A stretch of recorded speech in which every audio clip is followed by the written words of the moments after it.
नमस्कार किसान भाइयों, मैं सूरजदुल फिर से हाजिर हूँ आपके अपने चैनल एग्रीकल्चर गुरुजी में।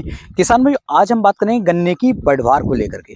गन्ने के अंदर अच्छी तरीके से ग्रोथ हम किस तरीके से ला सकते हैं, गन्ने की मोटाई हम कैसे बढ़ाएंगे, गन्ने की हाइट को हम किस तरीके से बढ़ा सकते हैं। 3 स्प्रे आज इस कॉम्बिनेशन के अंदर हम लेकर के आए हैं और इन तीनों को आप एक साथ मिला करके, चाहे तो पौधा गन्ना हो या फिर पेड़ी गन्ना हो, दोनों में से किसी पर भी आप स्प्रे करेंगे, बहुत ही शानदार वाले रिजल्ट आपको देखने को मिलेंगे। और खर्चा जो आएगा वो सिर्फ 250 रुपये प्रति एकड़ का खर्चा आने वाला है। ऐसा नहीं कि 1000 रुपये 2000 रुपये या बहुत भारी खर्चा मैं यहाँ पर आपको बताने वाला हूँ। तो सिर्फ 250 रुपये प्रति एकड़ का खर्चा करके आप अपने गन्ने की फसल की बढ़वार शानदार तरीके से ला सकते हैं।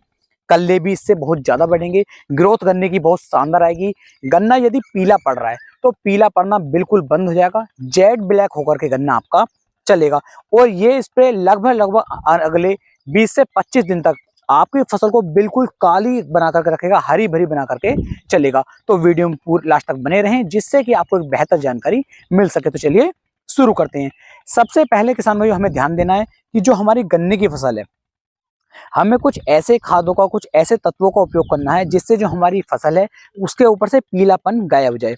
देखो, जब तक फसल पीली रहेगी तब तक ना तो उसकी बढ़वार अच्छे से होती है, ना ही उसकी टिल्डिंग अच्छे से होती है, और ना ही वो जो है अच्छी तरीके से किसान भाई आपको पैदावार निकाल करके दे सकती है। क्योंकि क्लोरोफिल की मात्रा जब हमारे पौधे के अंदर कम होगी तो पौधा अच्छी तरीके से बढ़वार नहीं कर पाता है। तो हमें ऐसे तत्वों का उपयोग करना है, ऐसे खादों का उपयोग करना है जिससे हमारा जो पौधा है वो ज़्यादा मात्रा में क्लोरोफिल बनाए, ज़्यादा मात्रा में खाना बनाए। और जब वो ज़्यादा खाना बनाएगा तो ज़्यादा अच्छी तरीके से हमारा पौधा ग्रोथ करनी शुरू कर देगा। तो सबसे पहले जो हमें यहाँ पर उपयोग में लाना है वो उपयोग में लाना है आपको चिलेटेड जिंक। अब चिलेटेड जिंक जो 12% में आपको देखने को मिलता है, आपको उसका उपयोग चाहे तो पौधा करना हो या फिर पेड़ी करना हो, उसके ऊपर एक सिंगल स्प्रे आपको इस समय पर जरूर करना है। अब चिलेटेड जिंक जो 12% में आपको देखने को मिलती है, ये ETTA इसके नाम से आपको देखने को मिल जाता है। ये हमारे गन्ने के अंदर जो खाद पहले से बेकार पड़े हुए हैं उन्हें भी उपयोगी बना देता है, उनका भी उपयोग हमारी फसल, हमारी मिट्टी करना शुरू कर देती है और हमारी फसल की बढ़वार होनी किसान भाई शुरू हो जाती है। तो चिलेटेड जिंक आपको लेनी है। दूसरा, फसल के अंदर जो हमारा पीलापन आ रहा था, कई वजह से ऐसे होता है कि जहां पर हम गन्ने की फसल कर रहे हैं, गेहूं की फसल कर रहे हैं या फिर धान की फसल कर रहे हैं, उन खेतों के अंदर जिंक की जो कमी है वो किसान भाई 100% देखने को मिलती है। तो फसल पीली भी कई बार जिंक की कमी के कारण हो जाती है। तो जिंक आपको यहाँ पर भी काफी ज्यादा फायदा निकाल करके देगा। फसल बिल्कुल जेड ब्लैक होकर के आपकी चलेगी। सिंगल एक स्प्रे कर लीजिए, 8 दिन के अंदर 1 नंबर के रिजल्ट आपको मिलेंगे, ये मेरी जिम्मेदारी है। बहुत बेहतर रिजल्ट आपको देखने को मिलेगा, एक बार उपयोग करके देखिए। आगे मैं 2 स्प्रे और बताऊंगा, उन्हें भी आपको सुनना है, उन्हें भी आपको इसी के अंदर मिला लेना है।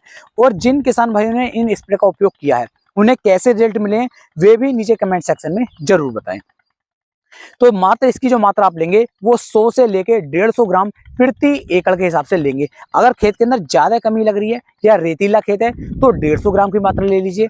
मिट्टी मोटी है, रेतीली नहीं है, तो 100 ग्राम प्रति एकड़ के हिसाब से आप लेंगे, उसके भी बेहतर रिजल्ट आपको देखने को मिल जाएंगे।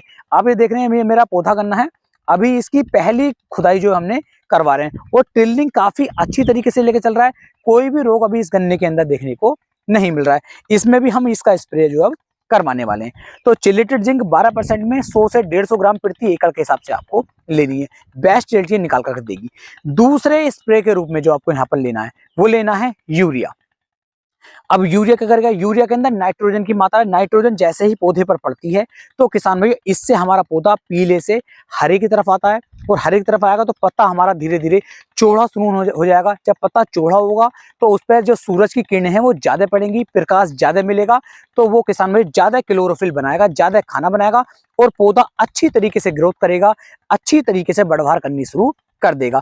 तो यूरिया की कितनी मात्रा लेनी है, तो यूरिया की मात्रा सिर्फ आप 1 किलोग्राम प्रति एकड़ के हिसाब से लेंगे। 1 किलोग्राम से ज्यादा मात्रा ना लें, कोई भी आपसे कहे इससे ज्यादा मात्रा नहीं लेनी है।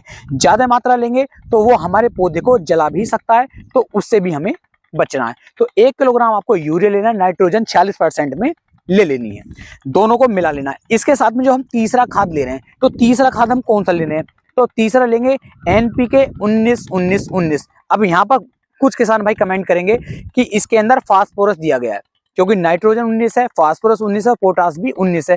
फास्फोरस इसके अंदर है, उधर हम जिंक मिला रहे हैं, तो फास्फोरस और जिंक दोनों आपस में रिएक्ट करेंगे, दोनों में लड़ाई शुरू हो जाएगी, घोल फट जाएगा, उसके रिजल्ट हमें देखने को नहीं मिलेंगे। ये सब बातें किसान भाइयों के मन में आ रही होंगी। लेकिन यहाँ पर मैं आपको बता दूं, मैं प्रैक्टिकल करके देख चुका हूं, प्रैक्टिकल बिल्कुल सफल रहा है, बहुत अच्छे रिजल्ट देखने को मिले हैं। आप बिल्कुल बिना किसी टेंशन के एनपीके 19-19-19 को और चिलेटेड जिंक 12% को, दोनों को एक साथ मिलाएंगे, कोई भी रिएक्शन देखने को नहीं मिलेगा।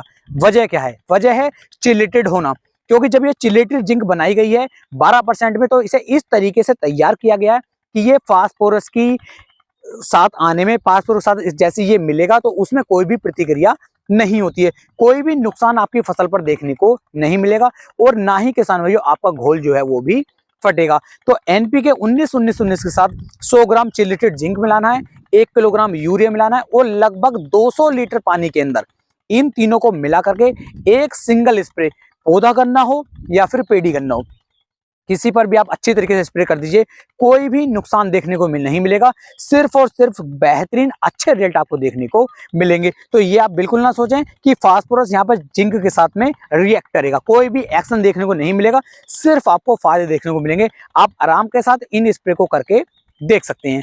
एक बात और बताऊं, ऐसा ना करें कि अभी आपने मिला लिया 2 घंटे 3 घंटे बाद स्प्रे कर रहे हैं, आराम से मिलाइए, मिलाने के बाद 1 से 1.5 घंटे में स्प्रे कर दीजिए, कोई रिएक्शन देखने को नहीं मिलता है, बेस्ट रिजल्ट देखने को मिलते हैं। क्योंकि जो इसके चिलेटेड जिंक वाले मोलिक्यूल्स हैं, ये बहुत अच्छी तरीके से डिफाइन किया गया है आपका चिलेटेड जिंक के द्वारा, कि ये चिलेटेड जिंक आपकी फास्फोरस में प्रतिक्रिया ना दे, कोई भी रिएक्शन इसका यहाँ पर देखने को ना मिले। तो इसके मोलिक्यूल यानी कि चिलेटेड जिंक 12% के मोलिक्यूल्स और एनपीके 19-19-19 के मॉलिक्यूल्स आपस में रिएक्ट नहीं करेंगे, कोई भी नुकसान देखने को नहीं मिलेगा। वीडियो पसंद आई हो, वीडियो को लाइक करें, कमेंट करें, शेयर करें, और अपने भाई के चैनल को सब्सक्राइब करना ना भूलें। फिर मिलेंगे एक नई वीडियो में, तब तक के लिए मेरे सभी प्यारे किसान भाइयों को जय हिंद, जय भारत, जय किसान, वंदे मातरम।